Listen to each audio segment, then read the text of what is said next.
Hello সবাইকে, আমি traveller N বিশ্বাস। বন্ধুগণ, আপনাদেরকে দেখানোর চেষ্টা করছি শত বছরের পুরনো সেই জমিদার বাড়ির পুকুরঘাট এবং জমিদার বাড়ির পুকুরঘাট আর জমিদার বাড়ির বাড়ি নিয়ে সেই প্রতিবেশী লোকজনের মাঝে আমরা আজকে শুনবো সেই জমিদার বাড়ির ইতিহাস। চলুন বন্ধুরা, শুনে নেই সাথে। আচ্ছা, যোগেন্দ্র কিশোর রায়, উনি রায় চৌধুরী, উনি ওইখানে জমিদার ছিলেন না? আচ্ছা আচ্ছা, ওনার কোনো বংশধর বা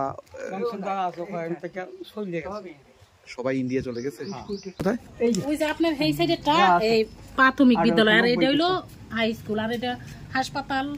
আপনার সামনে পুরুষ সবই আর কি কাছে কাছে। এই জায়গায় যে আপনার পোস্ট অফিস, আবার এই যে আপনার এটা হইলো গিয়ে এই যে আগে ছিল ওইটা আর কি কাছারিঘর, ওইটা কাছারিঘর, ওই যে ভূমি অফিস। হ্যাঁ, ভূমি অফিস। এই যে এই পুরানটা আর কি আছিল এটা ভূমি অফিস আগে, ওই পরে নতুন করে বানাইছে। আর আমরার মন্দিরও তো আপনি দেন নাই, বুঝতে পারছেন না? আমি মন্দিরটা যাওয়ার জন্য খুব চেষ্টা করছিলাম। মন্দির আছিল যে ওখানে আবার আপনার আবার পুনর্ভাবে আর কি নির্মাণ কইরা নতুন মন্দির আবার চলতেছে। ও আচ্ছা আচ্ছা, না এই জিনিসটা যদি সংরক্ষণ করে রাখতো, মানে সুন্দর করে রাখতো, তাহলে আমি তো সিলেট থেকে আসছি, আমার মতো অনেক দর্শনার্থী, সিলেট না শুধু বিশ্বের বিভিন্ন জায়গা থেকে আসতো। আপনাদেরকে অনেক অনেক বেশি ধন্যবাদ। ভালো থাকুন, সুস্থ থাকুন, দেখা হবে আবার নতুন কোনো ভিডিওতে।